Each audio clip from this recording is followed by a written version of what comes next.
We went up to Jenny Cliff because it has beautiful views of Plymouth. I spend my life around this area, particularly with my little girl Erin. I can kind of map out the last 10 years of my life, really. I can see where I've worked, where I got married, where I've lived, where I've studied.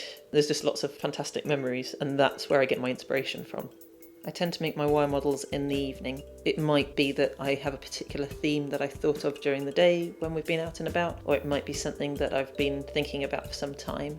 Sometimes I know exactly what I'm aiming to make. Other times it really is just sitting down with the materials and working through and playing with them and seeing what they want to do, but the scenes come together. I'm not a big drawer in terms of pencil and paper, but I can draw with the wire. To me, because of the copper that I use, it's too fragile and too temporary. Part of the glass for me is it encapsulates and holds the wire into position. It also brings the wire models to life. That's especially true in things like the washing line pieces, where it really looks like there's a breeze through the washing. So I'll build up a collection of small wire doodles and I take those to Tyne Valley Glass, which is in Bovey Tracy, and it's a small-scale commercial blowing studio. When I get there, I have my trays of sand, casting sand, so I have to prepare it first to make sure that it's at the right consistency and the right moisture level. I have various formers which I've either made or found over the years. I use those to make an impression into the sand, a little bit like a negative sandcastle. I also use twigs and leaves and dry those out, and then I break those up and put them into the background. When we pour the molten glass on, they burn away pretty much immediately, but they just leave a slight ghostly form in the background. Richard gathers glass on the end of the ball iron and pours that into the impression in the sand to about half. I have 2 pairs of tweezers and it's really quite hot at this stage, and I place the wire model onto the glass. I have to be pretty quick at that stage, and then Richard tops it up with glass and we go from there.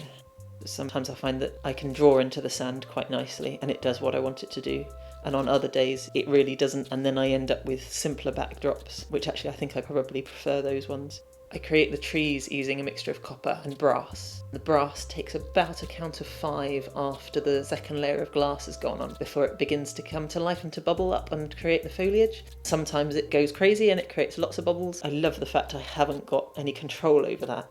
We then take out surface imperfections with a gas torch. Actually, I quite like to have some bubbles in there, but if there are any that are too close to the surface, then we take those ones out. And the pieces go into a leer, which is a special sort of kiln where they cool at a controlled rate so that there are no stresses or strains in the glass, so that it won't crack, and they come out a couple of days later.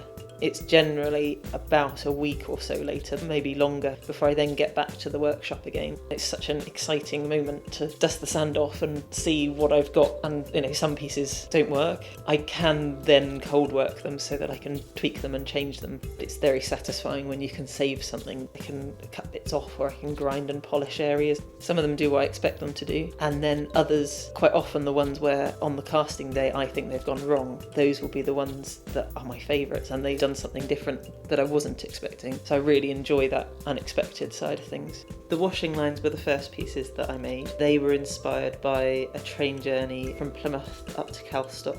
When my daughter Erin was about 9 months old and old enough to sit in a swing, all of a sudden I found myself making playground scenes. I suppose they are quite autobiographical in some ways, and quite often not in a way that either I intend. I found it quite interesting before seeing people handle them, that they really wouldn't notice a lot of the background detail. They'd notice the metal inclusion, but they wouldn't realise that there was all this texture going on in the background until they'd actually held it. I'm particularly interested in that idea that different people will see different things in them.